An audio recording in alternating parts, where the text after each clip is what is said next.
Welcome back to Hope for the Caregiver here on American Family Radio. This is Peter Rosenberger, and we're so glad that you're with us. HopeForTheCaregiver.com. HopeForTheCaregiver.com. Hey, I hope you heard the program. If you didn't hear it last week, a special Veterans Day program that we had, my interview with Fernando Arroyo. Please go out to the podcast, or you can go out to the website.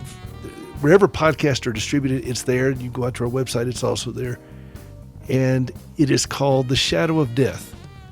Please take a listen to that and share it. Share it with every veteran that you know and ask them to share it as well. It is a powerful interview. I gave them the whole hour for the program, and I hope you'll take advantage of it and go out and listen to it.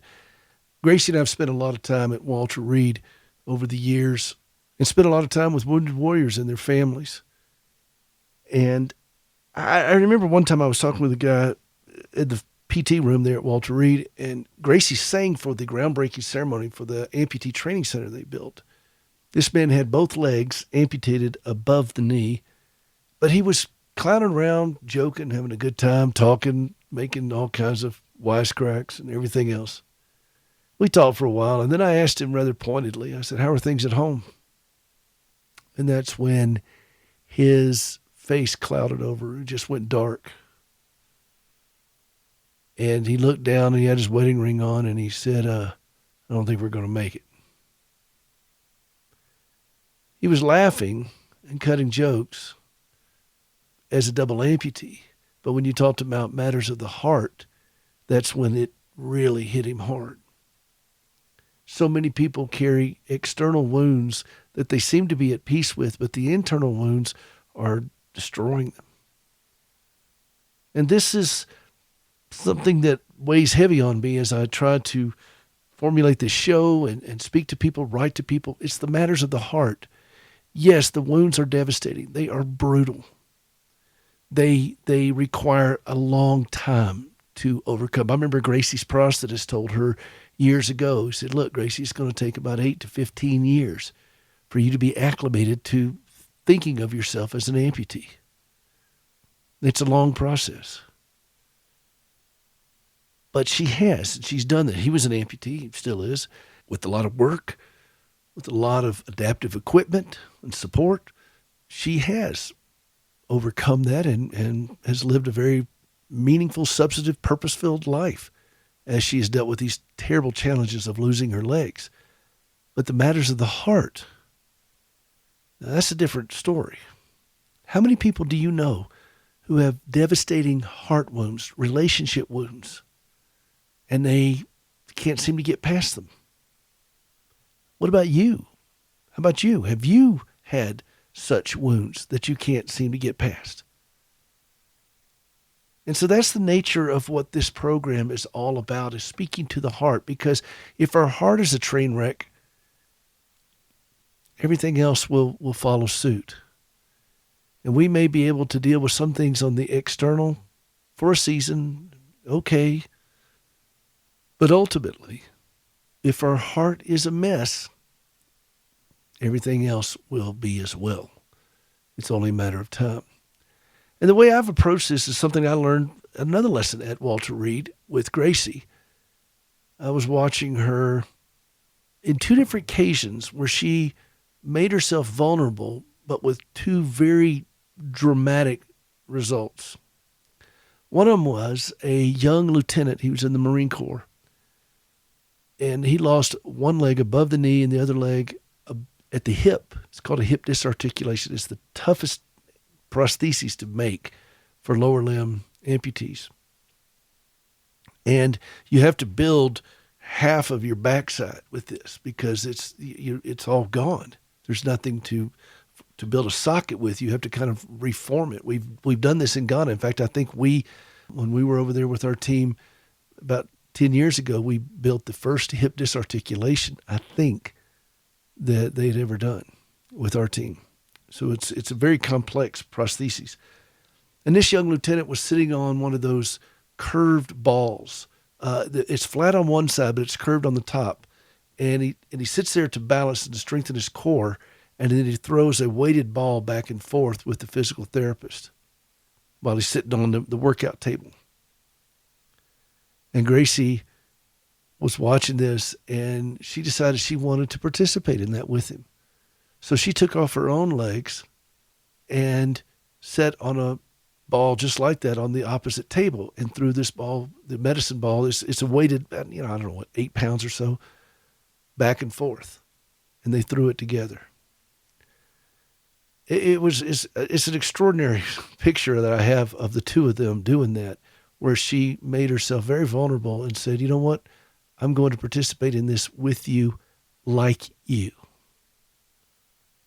And another time, I watched her with a soldier who was working out, and she went over to talk to him, and he was laying down on the table. The physical therapist was at the head of it, and she walked up to him, but he couldn't see that she was wearing a skirt at that time, and he couldn't see that she was an amputee. And she went over to just to greet him and say, how are you doing? And he snarled at her. He was very ugly to her. And she was a little bit taken aback. And the PT knew her and then knew her circumstances because he'd seen her and she'd been there several times. And he told the soldier, hey, look, you might want to listen to this lady. She's got some things to offer to you. And the guy was swearing and saying, I won't repeat what he said, but just really was pretty ugly. And if you remember a couple of programs ago, I talked about Gracie's gumption, and she has it to spare. She's a tough gal, I will tell you this. And she held on to one of the parallel bars near her, and she propped up her right foot next to this guy's face. Now, she doesn't wear legs with covering on them, so they look real robotic. And this foot was in a beautiful shoe, because I know I pick out her shoes. Sometimes I take a leg to the store to fit her shoe so she doesn't have to go. Then I'll video with her, say, hey, you like this one? And I'll make sure it fits. But it's kind of weird walking into a shoe store with a leg. But I've done it, and I've got the footage to prove it. But she's got this beautiful shoe over this prosthetic foot. And this soldier turned his head and saw her artificial foot. And then he looked down and he saw her balancing on her other artificial foot. And she looked at him square in the eyes and she said, you ain't the only amputee in here, big guy. And he held her eyes for a moment and then nodded in understanding. And the two of them had a conversation. He lost his leg due to friendly fire. He got wounded by his own team. And he was very resentful and bitter towards it. In his mind, he couldn't even relish in being a hero because, it was an accident.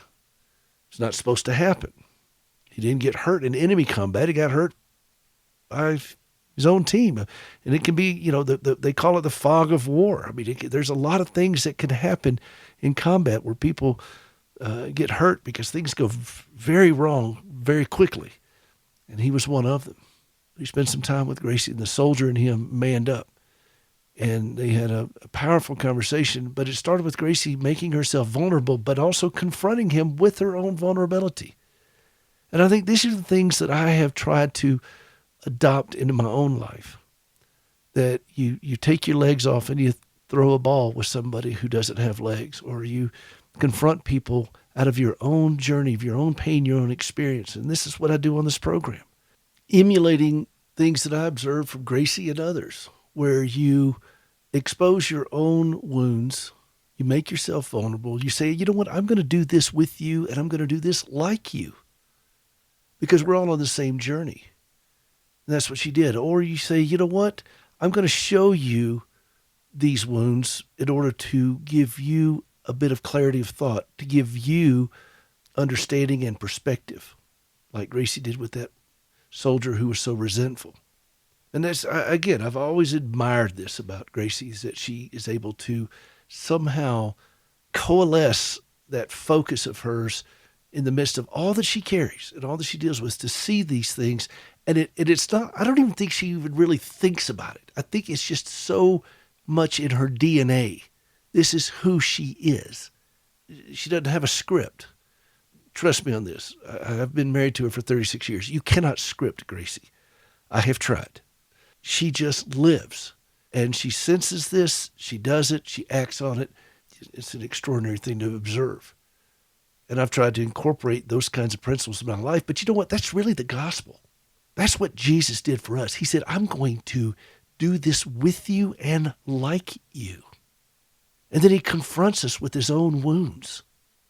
Just like he did with Thomas. Here, touch my side, touch my hands.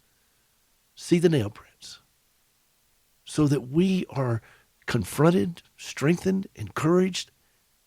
We have companionship. We have hope in the midst of this journey in ways that are almost mind-boggling to us when we're in the throes of the injury. He was a man of sorrow, acquainted with grief. Scripture refers to him as such. And so as he identifies with our own weakness, because he became all this for us, he became sin who knew no sin. He did all these things. And this is what penetrates into those deep places in our hearts where we may feel so resentful.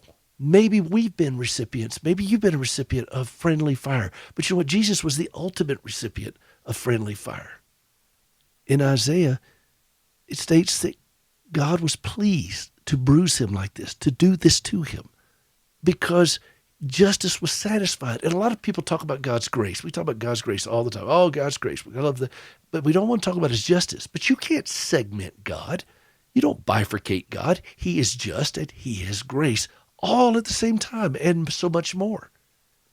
And it's not that he looked at our sin and said, hey, it's okay. All right, I absolve you of this. No, he looked at Christ and said, my justice is satisfied. He looked at Christ and pardoned me. He looked at Christ and pardoned you. But Christ bore the friendly fire. He did that for us so that we can hang on to him and his righteousness to guide us through these very painful places in our life that are very real. But we're not doing it alone. He does it with us because he did it like us. And that is hope for the caregiver. We'll be right back.